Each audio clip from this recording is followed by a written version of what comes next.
देखिए ये BJP trend लोग हैं, बीजेपी के लोग हैं, ये ट्रेंड लोग। वो समाज बटे, नफरत फैले, दूरियां बढ़े, तभी राजनीति में वो कामयाब होंगे। अंग्रेजों ने जो डिवाइड एंड रूल की पॉलिसी बनाई थी, जो दल अंग्रेजों के बनाए हुए हैं, जो विचारधारा अंग्रेजों की बनाई हुई है, उसी विचारधारा पे ऐसे लोग चल रहे हैं। वो नफरत पसंद करते हैं, दूरियां लाना चाहते हैं समाज के अंदर। और केवल फतेहपुर नहीं, फतेहपुर में पहली बार नहीं हो रहा है। फतेहपुर में एक नौजवान की भी जान ली, जिन्होंने घटना की। कितने दबाव के बाद कार्रवाई हुई है वहाँ पर। इससे पहले भी कि नक्शा पास नहीं है या कोई इलीगल कंस्ट्रक्शन हो गया है, उस पर एक मस्जिद गिरा दी गई, हेरिटेज मस्जिद।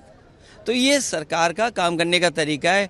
जब ये फंस जाते हैं आय दोगुनी पर, जब फंस जाते हैं भ्रष्टाचार पर, जब ये फंस जाते हैं कानून व्यवस्था पर, जब इनसे सवाल पूछो कि 20,000 विद्यालय बंद हो गए, सोचिए पाठशालाएं बंद होगी 20,000 का मतलब क्या हुआ? नाकामी किसकी है? और एफआईआर किस पे लिख रहे हैं? जो लोग पढ़ा रहे हैं उन पर। जो अंग्रेज जैसे काम करते थे वैसे ही भारतीय जनता पार्टी काम कर रही है। उसी का परिणाम ये है कि जानबूझ करके लोगों को नफरत फैलाने के लिए भेज रहे हैं। इनके खिलाफ कार्रवाई हो, संविधान ये मानते नहीं, लेकिन उसके बाद भी हमें उम्मीद है कि कानूनी कार्रवाई ऐसे लोगों के खिलाफ होगी। क्या आपको लगता है कि संभल के बाद फतेहपुर देखिए बात खत्म हो चुकी है। अखिलेश जी फतेहपुर में देखिए वही बात दोबारा बार बार कहना, हक मारी मत मारी, ये लगातार बीजेपी का काम करने का तरीका है। सदन में बिना चर्चा के इतना बड़ा फैसला हो गया सदन में। कोई नया परिवर्तन होने जा रहा है इनकम टैक्स बिल में। नोटबंदी हम लोगों ने देखी, जीएसटी हम लोगों ने देखी, अमेरिका से टैरिफ लग रहा है हम देख रहे हैं, हमारा पूरा कारोबार व्यापार चीन पर निर्भर हो गया। तो हम कहाँ जा रहे हैं देश को लेकर के? कैसे अमृत काल में विकसित भारत बनेगा? ये बड़े सवाल हैं। सर आज अखिलेश जी फतेहपुर में अपोजिशन हो या ना हो, हम लोग बिल पास करेंगे। अब वैसे किरण रिजिजू जी अकेले ही फुटबॉल खेलते हैं, हम लोगों को भी बुलाना चाहिए था, हम लोग भी साथ खेलते हैं फुटबॉल। और इस सरकार का नोटबंदी भी हम लोगों ने देखा, और नोटबंदी पे ये आश्वासन दिया कि काला धन खत्म हो जाएगा और आतंकवाद खत्म हो जाएगा। दोनों चीज़ हम लोग देख रहे हैं। जीएसटी कानून ला करके सरकार ने ये बताया कि इससे सरलीकरण होगा, व्यापार बढ़ेगा, कारोबार बढ़ेगा। लेकिन जीएसटी मल्टीनेशनल कंपनियों के फेवर करने के लिए लाया गया था, और उसका परिणाम ये हुआ कि सबसे ज़्यादा संशोधन करना पड़ रहा है। आज इनकम टैक्स बिल पास हुआ है, क्या पास किया है, उसका क्या असर पड़ेगा कारोबार पर?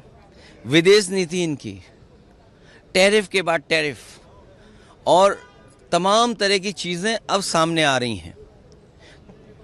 चीन पर हमारा पूरा कारोबार निर्भर है। तो क्या संशोधन हम कर रहे हैं? क्या जीएसटी से संशोधन किया जिससे व्यापार बढ़ गया? क्या हमने नोटबंदी के बाद फैसले लिए जिससे हमारे व्यापारी और आम लोगों को लाभ पहुंचा हो? कोविड टाइम के समय जो परेशानी आई, यहाँ कोई पत्रकार ऐसा नहीं होगा जिसका उसके बाद वेतन बढ़ा हो। जो कम हुआ वो आज भी वैसा ही है। तो क्या लाभ मिला?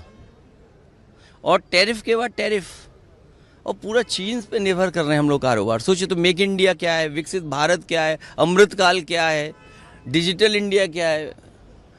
तो एक बार फिर सोचना पड़ेगा। और उनकी विचारधारा वाले लोग क्या कह रहे हैं कि सबसे महत्वपूर्ण चीज़ें हैं शिक्षा और स्वास्थ्य।